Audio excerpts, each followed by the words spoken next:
In this video I build a camping platform with a sliding drawer. I get my tire plugged because it got a nail in it, and I do a couple of other things. Stay tuned.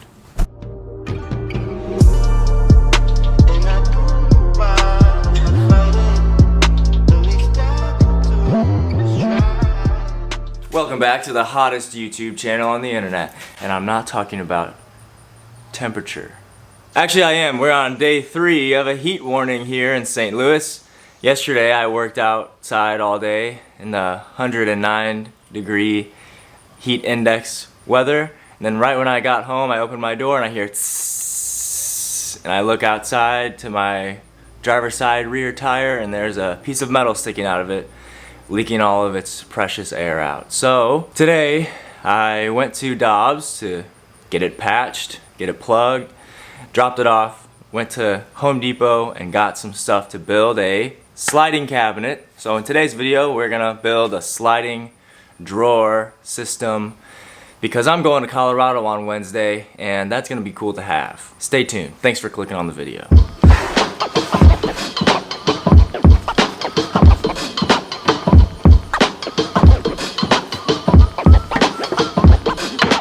So I've never built a sliding drawer before, so here's what I got from Home Depot. I got 24-inch full extension sliders. Comes with a set. It's like 20 bucks or so, and they seem really nice, and they're full extension, so they'll extend really far. Tube of liquid nail, and 3 of those boards over there. So these are... I lost my focus. Alright, I had to change the angle. This is a better background anyway, but the lighting was just too bad. I got these sliders, got the liquid nail, and I got 3 of these laminated boards. And I think this will be perfect for what I need it for. First, I'm gonna put back in the platform that I built. So I built this platform last summer, and it fits right in the top of the Jeep. Well, kind of like matches up with the line there. So I'll put it in, and then my drawer, my sliding drawer, will go right underneath that. Alright, I took the seat belts and buckles out of the back to make the platform fit. You can see it's right there. You can barely see it. Reminder, always wear your seat belt no matter what. However, since I don't even have back seats, they're unnecessary and they just take up some space. So I got that in, and now I can start mocking up the cabinet and go from there. So here's the plan. I'll have a piece of that board that I bought for the drawer right here to kind of separate it. This is its separate compartment. I have a board here which also provides support for this, and then my sliding drawer will be in this space here. That will all be drawer space. I'll be able to pull it out, and it'll be all that, and there's my cabinet, or there's my container, which I can just pull out like that. So now on to measurements, and then we can get started.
First piece cut, hopefully you can see the vision. I got this piece there, I'll have another piece there, and I'll probably add one there to have even structural support across the top. And then after these are in, the drawer will go in here, and you pull it out like that.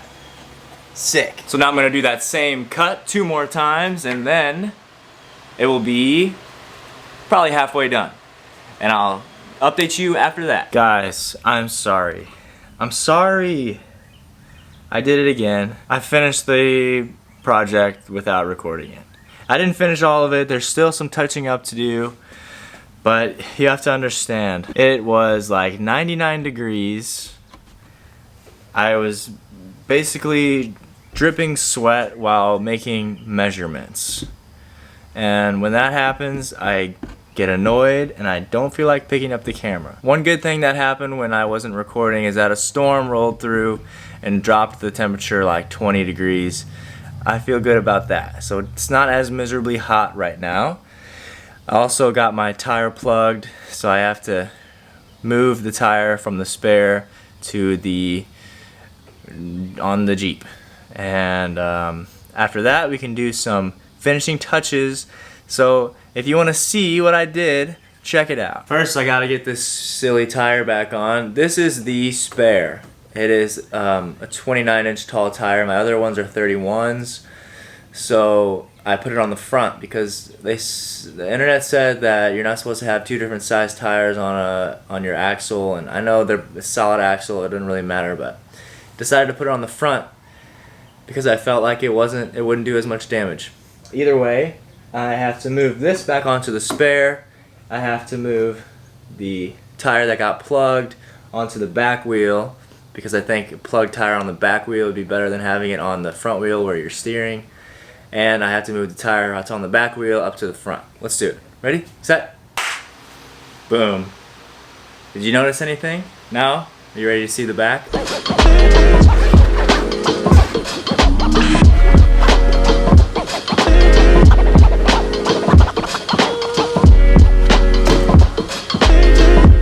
Welcome to the next day.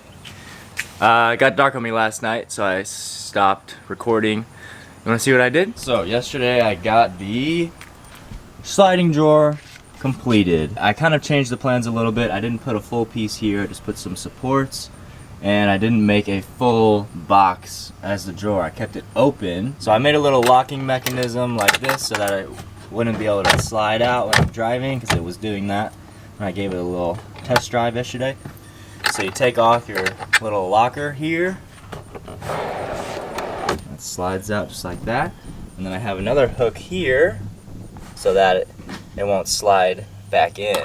Just like that. And there it is. I can have my stove on here.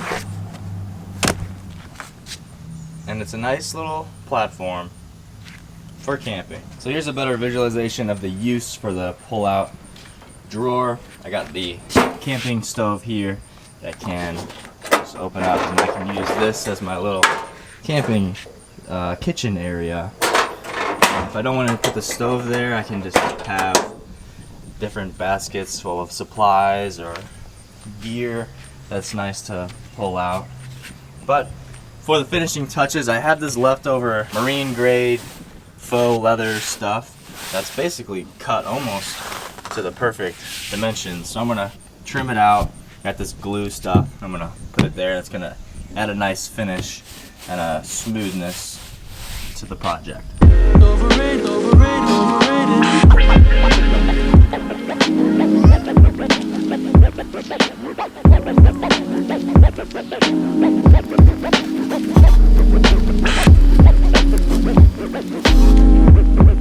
Okay, the vinyl leather stuff is in and it's cut out. Looks really nice, fits really nice. You can see up there that black piece on the front of the dash. It's the same material, so it kind of ties things in and it matches. Looks nice, feels nice. You're wondering a backside view. There it is. And to anchor it down, I use this little clip here. It's just like a bracket with a little lip right there, and I put it right under the factory anchor point on the Jeep floor. So that way, if there's too much weight up there, you can't lift it up at all because it's anchored down by that. That's really good because before, if you put a little extra weight up there, it would kind of tip forward. So that fixes that problem. Okay, I cleaned everything up, and this is basically the final product. You can see the leather vinyl stuff. That's all done. I got it all. That's my solution for locking it in.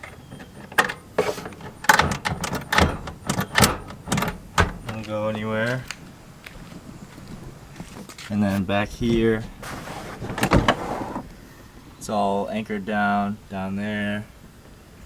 And I have a lot of extra space for extra storage. There's still a few things I have to do. First, this strap that holds the door so it doesn't do that, it broke. So I'm gonna use some paracord and make myself a new door restrainer. Second, I'm gonna put back on my tan seat cover with the attachments on the back that hold extra stuff. All right, there's my solution to the door thing. Just a piece of paracord, a knot there, and I like just looped it around there so it'd be a little shorter. Works perfect. And it's custom. That's all you need. Okay, the seat cover with the extra storage stuff is in. I got the door strap done. I got all this done, and I'm really happy with it. So thank you guys for watching the video. I leave in like 4 days, and I'll be making videos on the road trip, so stay tuned for that. Subscribe if you enjoyed, and I'll see you in the next one.